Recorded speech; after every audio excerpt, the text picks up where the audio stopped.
Everything you see is a blur, and ecstasy's what you prefer. Mama, baby blue. I'm talking about you, mama, baby blue. Yeah, I'm thinking about you, mama, baby blue. Yeah, you're so jaded. You're so jaded. All right, we continue. Here you can go to 32 minutes. Yeah. So they talk about Chris D'Elia a little bit because this is around the time where the Chris D'Elia apology was coming out and stuff. And Jenko says all the stuff about how he feels bad for him, blah, blah, blah, and we should give him a second chance. Speaking of this, then Mike relates it back to himself. Oh, really? So do they talk about Chris at all? Our boy Chrissy? Do you want to hear that part? Because if so, you can No, start that's okay. That's okay. They're pretty much, and they're doing like what Ethan You can Klein's imagine what they would say. Well, they're doing a Yes, thing I where they're wanted to like, talk about the Ethan hey, if thing. it's true and he did that, then that's not cool at all. But I'm also not going to focus on it. He's pretty cool if he didn't do that, and I need him. Basically, the Ethan Klein dance. You know, Ethan Klein's going after James Charles every day, but your buddy Chris D'Elia, who's been on your show twice, has done far worse. Shouldn't you be going after Chris D'Elia day in and day out? Or at least do both? If James Charles should be locked up behind bars for messaging Alberto Alvarez once, well, then Chris D'Elia should be at that jail down in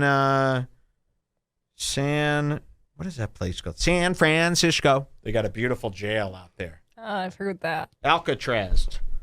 Trust. All right, here we go. 30 minutes in. Listen to this. What sounded like it's sex. So like beyond. So like beyond. Did he say those? Yes. Because the reason I'm asking is because his experience.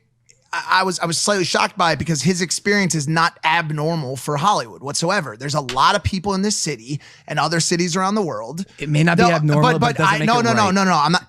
But I don't think it makes it wrong either. Yes, the it way. does. Hold on. Yes, it does. Slow down. Let me fucking walk into this. Whoa.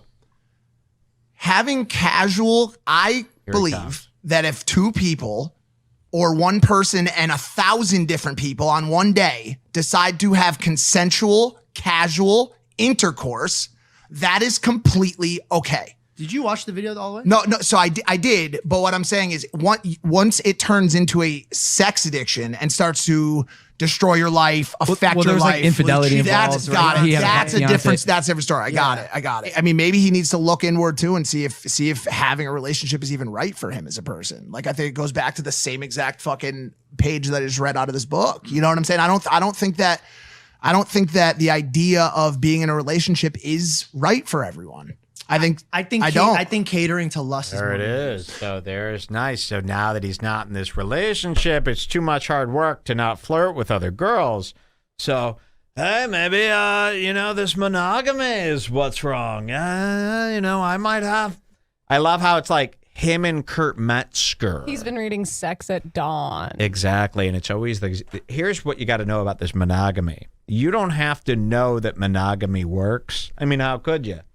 But what you do have to know is the guys who tell you there might be another way are Kurt Metzger, Big Mike, the Sex at Dawn guy, Chris Ryan, Aubrey Marcus, Bud Bundy, the redheaded guy from Robot Chicken, Seth Green.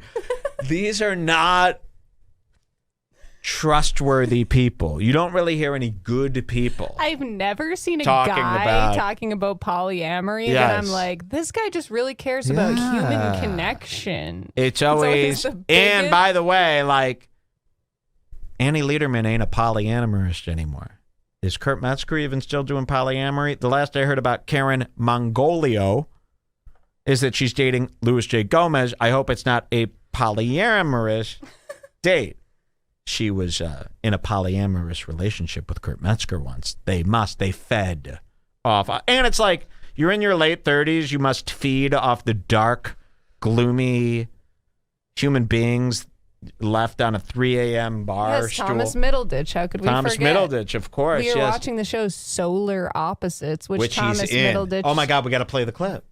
You have to go on Hulu and get it. But anyways, trust me, it's on the last episode. Thomas Middleditch's character is dressed up in a sex porn outfit. Yes. He's bringing it to every aspect of his life. It really is crazy. These people are dungeonistic. Dungeness crab. Remember that word? They'll be like, an all-you-can-eat Dungeness crab. And you go, Dungeness. And it's so predictable for Big Mike to be talking about how amazing it is to have a sweet, loyal girl who's there for you. And then now that they're broken up, monogamy never really was the way. I don't know if monogamy is the way. I love these guys who come up with alternative ways that the world should work. And we put our faith into these guys from time to time. We want there to be an alternative way. I'll tell you this. There's no alternative way. Stop trying to find one. And who are you that you're so special that you need an alternative? You can't just do what the last man before you did and get the fuck out of here and shut the fuck up. Keep your head down. That's why it's like these people who need to optimize every moment of life, or these people who need to be billionaires. Why are you valued at such a high number? Can't you just be invisible and get through this and get the fuck out of here without a lot of hype? Well, luckily we have Janko to stick up for trad Christian values. Yeah, I am a believer in these trad Christian values where it's don't cause a scene. You don't need to be doing stuff every moment of the fucking day. Get a wife and chill grow out. up. Get a wife. Grow up. Not everything is about you getting off. Listen to this. I'm not talking about danger. I'm talking about effectiveness. I'm not talking about danger. Your life. No. I understand that. But what I'm saying is some people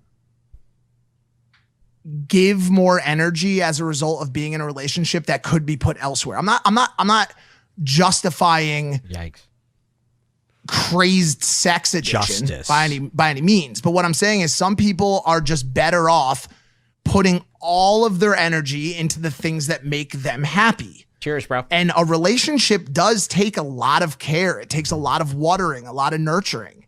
And there are a lot of people on this planet that just simply want to build businesses, help people, build this, build that, make whatever. And so I think as we continue to move into the future, you're going to start seeing these relationships that are either value-based, casual sex-based. Americans love the businessman. I was thinking about it the other day. Like, we really congratulate people for going, you know what? I like business. You're like, oh, wow, this guy's really got his head on straight. He's really a quality human being. What a smart guy. He wants to just collect a lot of money. Oh, wow, this guy is really something else.